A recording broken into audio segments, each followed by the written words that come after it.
Mick Cronin and the Bruins still not receiving a lot of preseason hype, despite a lot of love for the incoming freshman. And the Beavers, they're going to provide a unique challenge for Chip Kelly and the Bruins coming up this week on Locked On UCLA.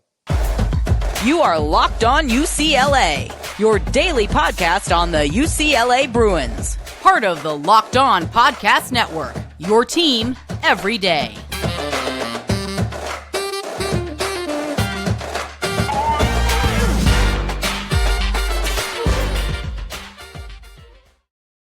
Welcome, everybody, to this edition of the Locked On UCLA podcast. I'm your host, Zach Anderson-Yoxsimer. Thanks for making the show your first listen each and every day. It's free wherever you get your podcast, and it's available on YouTube. So like, comment, and subscribe if you're an everydayer. You would have heard it's grayed out. Very high grades for the defense, poor grades for special teams, and decent grades for the offense. And the Bruins' big win over Washington State. And we'll talk about the Bruins' upcoming matchup against Oregon State and the challenges that will be provided by heading to Corvallis for the Bruins' sixth game of the season.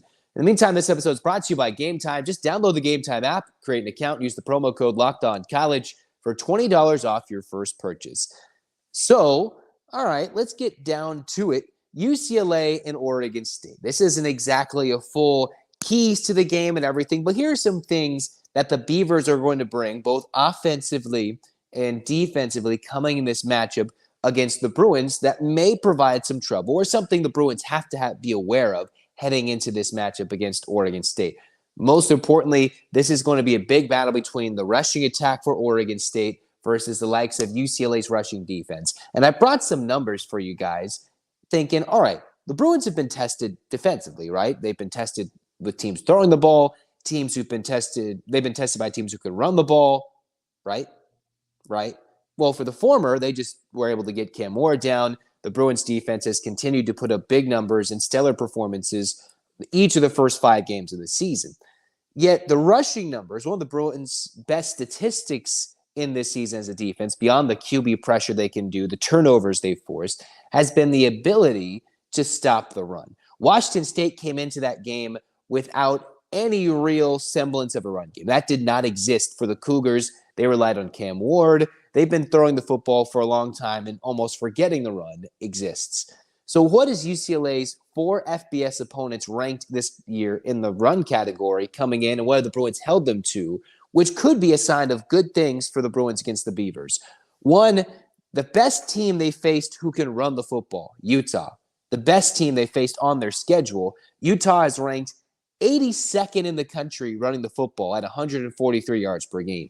Now we can nitpick. Those yardage numbers are pretty close that Utah could even go up. Some of these teams could go up fairly further up the standings in the stats category across the country. Yet Utah's ranked 82nd in the country when it comes to running the football, 143 yards per game. San Diego State, practically a run-first offense, you would think, 83rd, also just a shade under at 143 yards per game, a little bit less than Utah when you get into the decimals. Coastal Carolina, 88th in the country, 140 yards. And then you got Wazoo, who's way near the bottom of the country when it comes to 103 rushing yards per game, practically foregoing that whatsoever. And we're not going to even talk about the NC Central game. UCLA kept Utah 40 yards under their average. To this point, they kept the Utes 40 yards under their average. San Diego State, to this point of the season, to what the Bruins allowed, have kept them to 80 yards under their average. At the beginning of the season, San Diego State had rushed for nearly 200 yards and then some prior to the Bruins game. Then, now if we look at their numbers, they rushed for 143 yards a game. The Bruins allowed 63. Coastal Carolina, about 140. They rushed for only 56, close to 80 yards less. And then Wazoo, only 100 yards per game. They already don't have the best rushing attack, and they pretty much forgot it, couldn't do anything. The Bruins said, we're not even going to truly think the running attack exists, and that we're not going to allow it to do anything anyways. 4th and short, the Bruins stuffed Cam Ward. The Cougars couldn't do anything to get a drive going in a late one-possession game of the fourth quarter. They held the Cougars to 12 rushing yards. So for an Oregon State team that comes in with even better rushing numbers than UCLA in this season, which is hard to do because the Bruins already have a pretty solid rushing offense as it is. Oregon State, number 15th in the country, 205 rushing yards per game. That's one of the best ranks in the country, just shy of Oregon and Cal in the Pac-12. So we saw what Oregon State did in the battle of heavy rushing attacks between them and Cal, 52-40, and the Beavers in Berkeley held a high-scoring affair against one of the lower teams in the Pac-12, but one of the more stingy teams that you have to play on the schedule this year. So for the Bruins, can they get the run stopped? This will be a big test. Last week is the first big test for the secondary, and while San Diego State looked like the big test rushing the football, this will be a big physicality test for UCLA up front. They've obviously passed it. They've got great interior defensive linemen. They've got a lot of positive things going for them with Laiatu Latu in company. Latu winning multiple awards for his dominance on the line and as a defensive player. Well, all the Bruins are going to have to do is try and take down the reigning Pac-12 Offensive Player of the Week as DJ Uiagalelei is coming off of one of his best performance as a Beaver, throwing for 5 touchdowns, completing 19 passes out of 24 attempts, not even eclipsing 300 yards, but one of his better performances as a Beaver in his early young Oregon State career. So can the Bruins stop the rushing attack, hold Oregon State to 3rd and long, and make DJ throw the football? Because he's not been the most accurate of quarterbacks. Despite what he did most recently against Cal, if the Bruins can get them into 3rd and long, we can see the pass rush go against Oregon State. We can see the secondary make some plays because now the Bruins have shown, hey, if Cam Ward's throwing interceptions, DJ is an interception-prone quarterback. He is likely to throw a lot of incompletions if the Bruins can stop the run. One of the biggest things for UCLA, can you limit Oregon State's run game? Numbers and everything that we've seen, the eye test has provided that UCLA is absolutely capable of doing this. But this is what I think to be even better than any of the rushing attacks, light years, arguably, than what the other teams have showcased so far to what UCLA's faced. They're absolutely capable of doing it, but this is the next step up from a Utah, even from, San Diego State as a group of 5 level, right? So can they force DJ into 3rd and longs? I'm not exactly thinking QB pressure is going to be a big thing in terms of bringing DJ down. Oregon State as a team does not allow a lot of sacks. They're actually in the top 15, top 16 in the country in sacks allowed. They've only allowed 6 this season.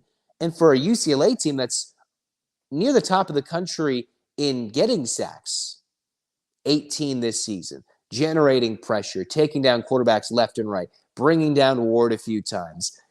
It's not going to be the sacks. It's the ability to stop the run game and just simply force DJ to throw, get him a little bit uncomfortable.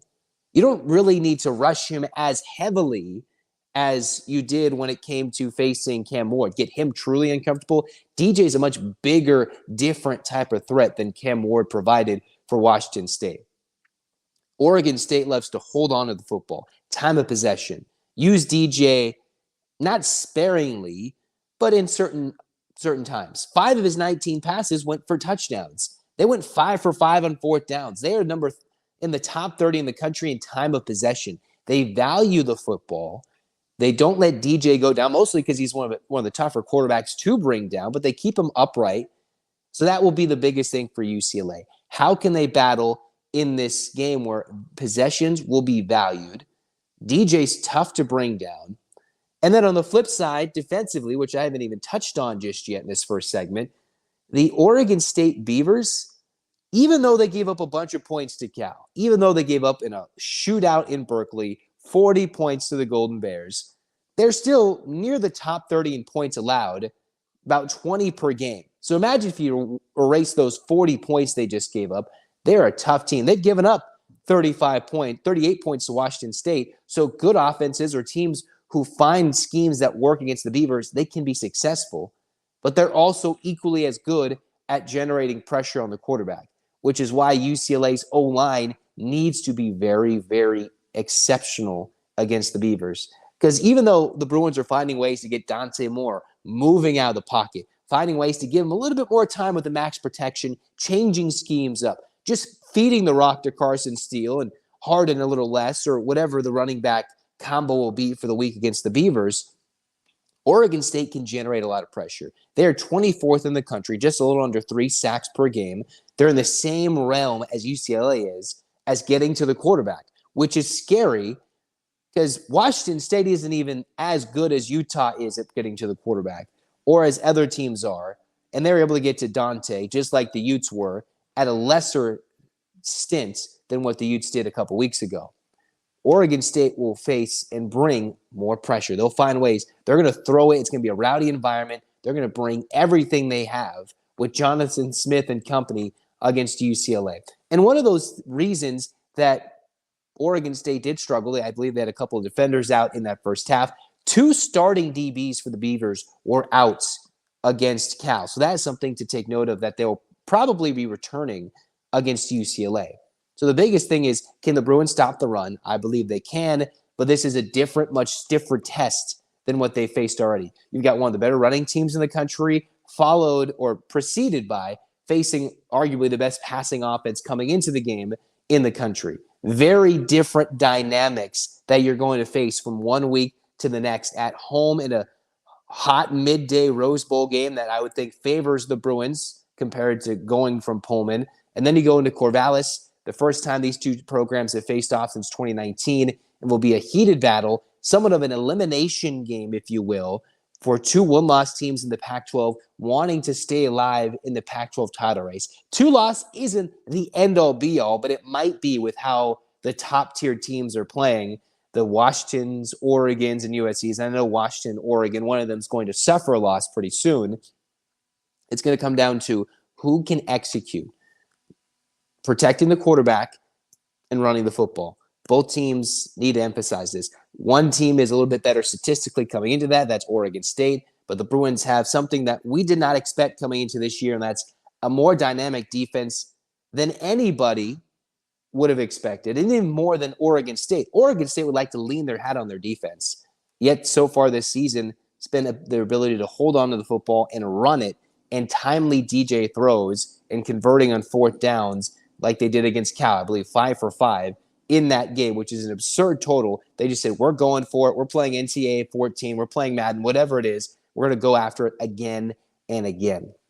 We'll get into more keys, more numbers, more players throughout the rest of the Oregon State week. But those are some things to look and know. The Bruins got to stop the run.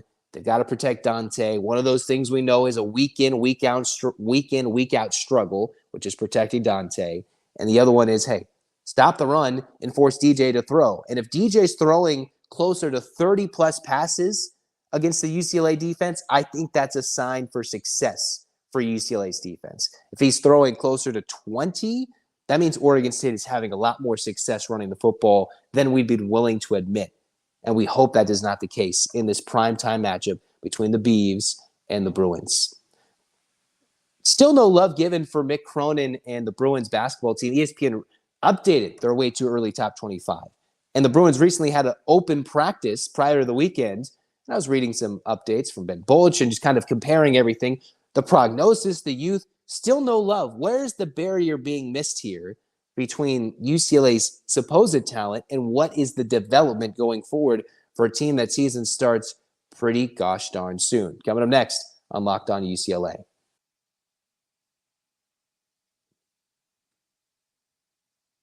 It's time to tell you about Prize Picks, because they are the easiest and most exciting way to play daily fantasy sports. It's just you against the numbers, because instead of battling thousands of other players, pros and sharks, you pick more or less on 2 to 6 players, battling numbers while you watch the winnings roll in. It's easy to make withdrawals with easy gameplay and an enormous selection of players.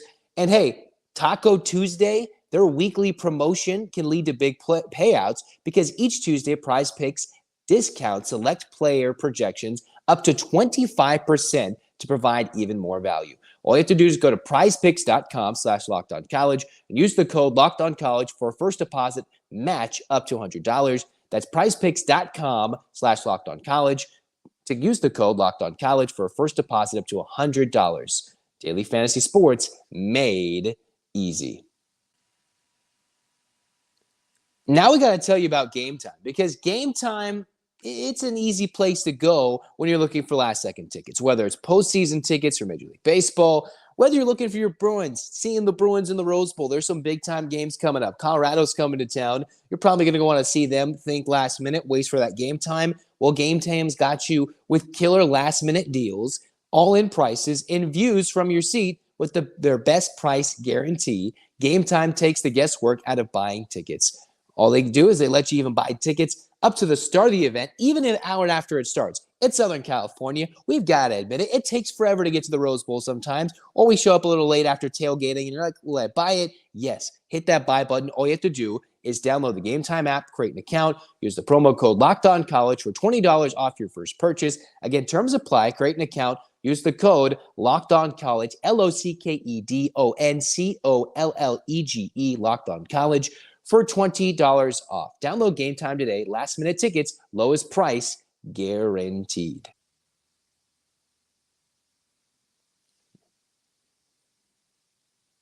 Cruising on in Locked On UCLA second segment, let's talk some hoops because Mick Cronin and UCLA still in the way too early top 25. I was looking at ESPN's re-release. They're not in it. They're still short, and they had another chance, did they, to make look and take an example and say, hey, maybe we'll bump UCLA. They're the Bruins are this season, the mystery team.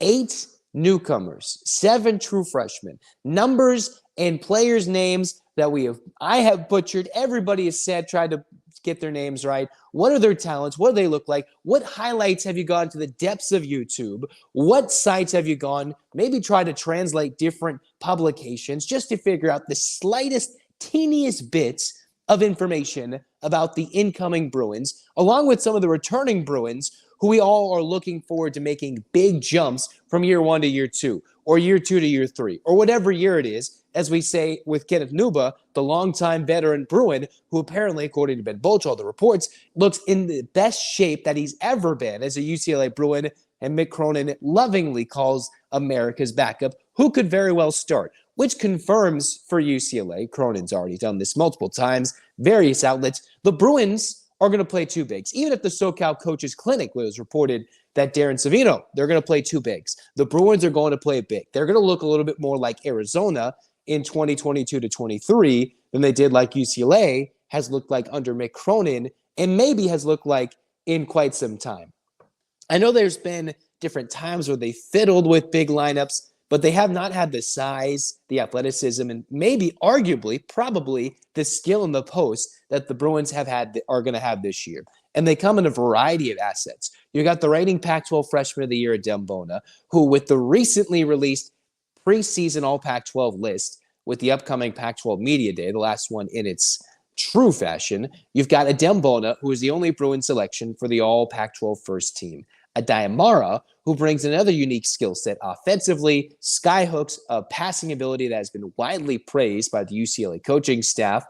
He is an honorable mention. Nobody else garnered any preseason love in the preseason lists for UCLA, while the other teams, other schools got more selections. And while there is a lot of returning talent, switching of talent, right? UCLA steals Lazar Stefanovic from Utah, and guys who might have switched uniforms going to a different school in the Pac-12 or returning teams who are returning talent.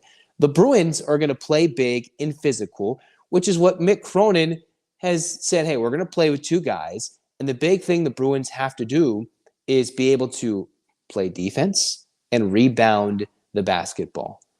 Well, the question is, how can Adayamara get up and down the floor? There's Mick Cronin, who's quoted in an LA Times Ben Bolch article. We're not standing there like a Christmas tree, is what Cronin said, yelling at Amara, trying to get his big man to play some defense in that open practice, right? So the question is, we know what Bone is going to bring. We hope that the mid-range jumper is an added element, the ability to step out a little further from the paint, force defenders to come out from the post and let him hit that jumper that's going to be left wide open more often than not. If he can knock that down, he can become a consistent double-digit scorer, hopefully a double-digit rebounder, become a double-double guy, and bring that dynamic, elite athletic ability with his defensive prowess to UCLA's side. Maybe Nuba, who can just manhandle the rest of the UCLA bigs at times, and maybe other than Bona, he will provide valuable minutes. We don't even talk about Bereke, Buyung Chunjel, who is someone that might arguably be the most important UCLA freshman this season that we don't truly know about. We've seen or heard of Sebastian Mack's abilities in Spain when he led the Bruins for the most part in scoring on the exhibition trip. He'll be asked to shoot the basketball. His name's come in and out of reports, but all the eyes are on the foreign imports? What's Vide going to bring? How much can he help handling the basketball if Dylan Andrews isn't up to the task, who's already going to be using from maybe 10 minutes a game, a limited amount of time during his first year at UCLA, to probably playing 25 to 30 minutes. And Mick Cronin's going to rotate a lot of guys, which leads to this questioning mystery. Where is this team going to be? We know Cronin is going to, in my mind, I believe this wholeheartedly, the Bruins will be playing their best basketball at the end of February, heading into March when they play those Arizona schools at home, going into the Pac-12 tournament in Vegas, and Selection Sunday, we should expect the Bruins to be there. Now, the seed line, that's been questioned, right? Lenardi has been holding them as a 6 seed. Other places, it's all been unique. Where are the Bruins going to be? Can they be a 1 or 2 seed? Well, Mick Cronin has repeatedly said, I thought my team last year was a national championship shortlist contender. Maybe not using those words specifically, but he's come out and said, if we weren't injured, I would have put us as one of the favorites to win the tournament, which we all expected, but a healthy UCLA with Bona and Clark, we all knew had the grit and tenacity to go win it all, and dare I say, challenge UConn for a national championship in the team who ended up winning it. A full-strength UCLA last year could have done it. Now the shift to the newcomers. Can the Bruins shoot it well enough to play with the 2 bigs? Are they going to have enough shooting from the outside? Is that at Andrews? Or Will McClendon, who Coach Cronin has said is going to be a big surprise to many UCLA fans? Is that his shooting ability? Is that his ability to play defense? Has the athleticism returned and the confidence in his healed knee finally come a few years after the fact, after the ACL tear? Is that something that UCLA fans we're going to try and figure out? Oh, is McClendon a big part of the rotation? Or is it Mac that's going to put up a bulk of the shots that he's learning, hey, be a slasher and a scorer, take shots? The big thing is, how well will the Bruins be defensively? How good are they early on in the season? Because that's going to dictate how good their seed is. If they play well from the jump against some of the better teams in the Maui Invitational held at the Stan Sheriff Center in the University of Hawaii campus at Manoa, then we'll know, all right, this team's legitimate. We'll know against some of these top-tier games, they're legitimate. They can rebound, play some tough defense. They're a top-tier contender immediately. Or are they going to take their licks, float in and out of the top 25, but good enough to make the tournament and go on a run like the 21 team with some youth and inexperience, but a team that just doesn't know, that nobody really knows a lot about them? I think this team's a top 25 team for sure. I've been saying that on record. When they release this top 25 early ranking, I'm not sure why they won't throw the Bruins a bone. I know there's a lot of talk about, hey, can't throw bones to the top Power 6 teams, Power 5 teams in these conferences too often in preseason rankings. Because, heck, even Florida Atlantic's ranked number 12, and they're returning a whole team, and they're going back to the Final Four. That's not what UCLA has. They almost have the complete opposite, a team that should have gone to the Final Four and is returning almost none of their talent other than Adem Bona, and everybody's got to step up in big roles. Shooting and rebounding, and they're going to play big. A different style that UCLA basketball hasn't really showcased in recent years. Big in a way that they can play big, not undersized big like a Cody Riley, Jaquez going against some of the bigger guys, or Jalen Clark playing up and playing against some of the bigger talent, right, as a big wing-sized defender. You've got guys who are legitimately 7'3" in a Diamar. Buyong Tunjel, who is reportedly the Jaime Jaquez Jr. clone, but bigger, maybe more athletic, and possibly a better jumper, but younger and still has to develop. Brandon Williams, whose name's been thrown up as the guy UCLA stole from St. John's in this recruiting class. And imagine if Rick Pitino got his hands on him and brought him over to New York as a kid from the middle of New York, or from New York, right in their own backyard in St. John's. He's someone who UCLA can get to develop. It's how quickly does this team develop to garner that attention. Everybody's eyes will be on UCLA in one shape or fashion. It's a matter of, can all these youngsters, between the Febles, the Vides, the Daimars, the Buyong Tunjels, both Williams and Mack, how do those freshmen develop? You only need a few of them to be good this year. They're going to be relying on a lot of these guys to play minutes early. Then at some point, Cronin's going to significantly shorten the rotation, despite what he's already said of, we're going to rotate a lot of guys. That rotation's going to be shorter. The Bruins are deeper, But we know Cronin. I know Cronin. He's going to shorten that rotation a little bit more than we would like him to do later in games. And who's going to win those starting jobs? We won't know probably what the Bruins truly look like until mid-January, which will be frustrating but fun. And still no love for a team that I think is going to be good. National championship good, I think, is a far stretch to say at this point in time. Early, mid-October. That's a far stretch.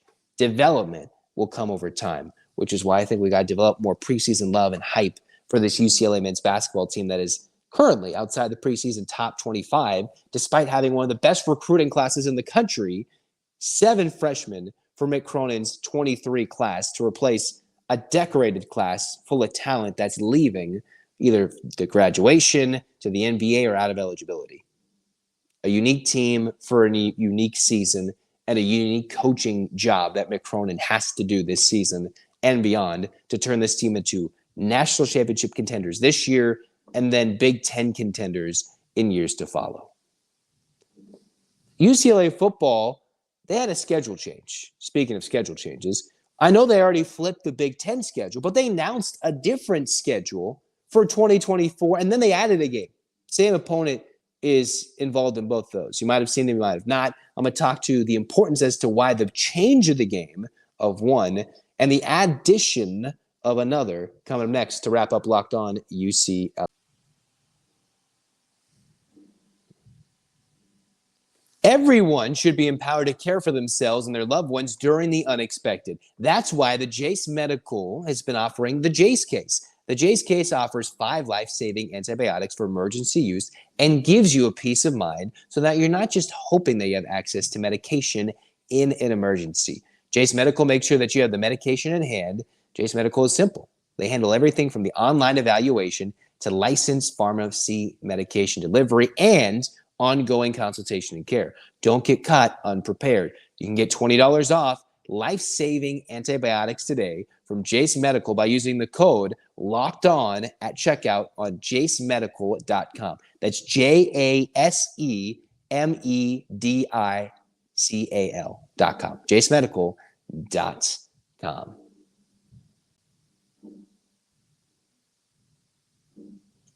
Wrapping up Locked On UCLA today, Zach Anderson-Yoxsimer with you guys. They just made a schedule switch of sorts for UCLA football. One kind of that might be scratching the head a little bit, but after I explain it, might make more sense if you've already haven't put 2 and 2 together. And then an added game later. So the Bruins in 2024, we've already seen that the Big Ten released the Big Ten schedule. Then Oregon and Washington are joining UCLA and SC with the Big Ten. So they redid the Big Ten schedule. They already had the 3 games in line for the non-conference schedule. It was at Hawaii, August 31st. They have at LSU, September 21st, which is later in the season than most might think, right? A little bit later. They had the early bye. The Fresno State game, which was in between the Hawaii and LSU game. No longer. That game got bumped to November 30th. So that Fresno State game at home is at all the way at the back end of the schedule. So UCLA's home opener, if you will no longer be against the Bulldogs, who I think the Bruins need to whoop up on. I'm tired of hearing about Fresno. No mas Fresno, take down the Bulldogs from the Central Valley. So the Bruins will face off against the Bulldogs November 30th. That's post-Thanksgiving. That's the end of the season, where normally like a Cal game would be, or as I would probably romantically say, it should be the SC game all year in and year out. But of course, they have some other nonsense, whatever it may be, right? So they play Fresno State to end the regular season, a non-conference game, weird and unusual, which only means one thing. Between August 31st to September 21st, the Bruins need a game, and they'll have a bye mixed into that. The Big Ten opener is going to happen between those 2 weeks. Earlier this year in the 2023 schedule, the Big Ten played week 1. I believe they had, Minnesota and Nebraska play each other on an opening night in week 1. And some schools have been regularly playing their conference opponents week 1, week 2, maybe even week 0 if they want to go across the country and do something, or outside of the country and play a crazy game like we've seen other schools do. So the Big Ten is known for playing conference matchups to get TV money, generate revenue against an opponent in week 1, 2, or 3, and then kind of spread out that non-conference level. That's not everybody's doing. That's not how it always works. It looks like UCLA, to get into that Big Ten hype, will be an early September game against another Big Ten opponent with this move, right? Because the only reason you make this move is to then have a Big Ten game slotted in there, which will be a home game. It would be pretty brutal if they give them a road game and you start with 3 straight road games. I'm not entirely believing that it's going to be a road game. Nothing is official in terms of the dates of the Big Ten schedule. That's not what's happening. The only thing they've done officially is move the Fresno State game to November 30th at home against the Bulldogs in the Rose Bowl, and that was announced by UCLA. So that leaves, if you're thinking of home openers in 2024, this is who it could be potentially. You've got Indiana, you've got Iowa, you've got Minnesota, and you've got Oregon. Now, maybe you play Oregon early, maybe they save that one for later, and you bring in Indiana, Iowa, Minnesota, and get some early Big Ten action between teams that maybe might not sell out the Rose Bowl later, but with it being the home opener, that would be a lot of energy and a lot of fun in September before the Bruins go to Baton Rouge, and I hope a lot of us get to go to LSU and have a fun time over there. So that's the big thing. The Big Ten opener, home opener for the season and the Big Ten in the Rose Bowl will probably be between Hawaii and LSU. That is my thoughts. Nothing official on that yet. That is just how it looks like, and it'll probably slide out. The other thing is, in 2032, when I'm sitting here and you've been asking me to get fired from Locked On UCLA for 10 years, probably by then, probably been asking for Chip Kelly's head even longer than that. Who knows what we think of Mick Cronin by 2032? Maybe 10 national championships, maybe 1, maybe who knows? I don't know. I don't know what's going to look like in 2032. But in 2032, the Bruins also announced, with the Fresno State getting moved, that they have added their first ever road trip to Fresno and the Central Valley, because the Bruins have never played at Fresno. They've played at home. They played in the Silicon Valley Classic Bowl in 2003 in San Jose, the Fresno State Conference rival at San Jose State, but they've never been to Fresno. And I know some people from Fresno have been a little bit salty about that. And I'd love to go to Fresno years from now. I can't go right now. Go years from now and then be like, hey, let's go knock out the Bulldogs and talk some trash, because I'm tired of this nonsense. Who knows if there'll be a power conference team by then? Maybe there'll be the Pac-12 representative in the twist of fate we've all been waiting and joking to hear about. But the Bruins will make their first ever trip to Fresno in 2032. Now, some caveats, because with what I read from the Fresno Bee, the move of the game, UCLA actually upped the guarantee. So the Bruins are paying Fresno State even more money to play this game in 2024 because they moved it. So they upped it. I think about like $100,000. Nothing ridiculous to the 1-point-something million they're already paying Fresno, but that is a guarantee that's been upped just to move the game from September to November. It was a $1.2 million game contract, and they'll get an extra $150,000 in addition to the 1.2 guaranteed in the contracts. That's what the Fresno Bee has said. And remember, 2024 is the first year that group of 5 conference champion, the highest ranked, will make it to the 12-team playoff. So that game could mean even more for Fresno State in the Rose Bowl than what we could think for UCLA. Or both teams could be playing for various different reasons, because that's the 12-team playoff. And I don't really know what the Pac-12 is going to look like in the next season in 24 and that beyond, with Washington State and Oregon State. Whatever that's going to look like, it'll probably change, might not change, whatever. Fresno State, that's something that the Fresno Bee was talking about. And one more thing, even though that game is scheduled in 2032 at Fresno, which may be a regular occurrence, may not with all the scheduled travels UCLA is going to do in the Big Ten, the Bruins can cancel and only pay $500,000 if it's 12 months or more. So if the Bruins decide tomorrow that they're just going to, we're changing your mind, $500K, cancel that game, or you pay $800,000 to cancel within a year of the game if the Bruins are going to do something and pull a Michigan. Don't pull a Michigan. Go there, kick their butt, and lay the smack down, because I want to do that now, and I want to do that 2032, and I want to do that again. I want to do it. Let's do it. knock out the Bulldogs. Let's do it. So that is your schedule change. Big Ten opener, probably going to be a home game, week 2, week 3, or when, because they play the early week against Hawaii on the road. So that means someone's coming to town that we probably haven't seen in a while or ever. And then they get to go to Fresno for the first time ever in 2032. A long ways away, but some schedule updates. That's going to do it for Locked On UCLA. If you're an everydayer, we're going to talk more Oregon State, talk leading up. What are some keys to the game? Maybe some Throwback Thursday segments. And then, hey, we're going to get to prediction time and more fun with UCLA football. We'll do more UCLA basketball media day talk. UCLA women's basketball just had their media day. Lots of things to update. And hey, hit that subscribe button and that download button. Thanks for listening. Thanks for your support. I'm Zach Anderson-Yoxsimer signing off. Get your hands up, Bruins fans. 8 clap time, baby. And 1, 2, 3, 4, 5, 6, 7, 8. UCLA. UCLA fight, fight, fights. This has been Locked On UCLA. Go Bruins.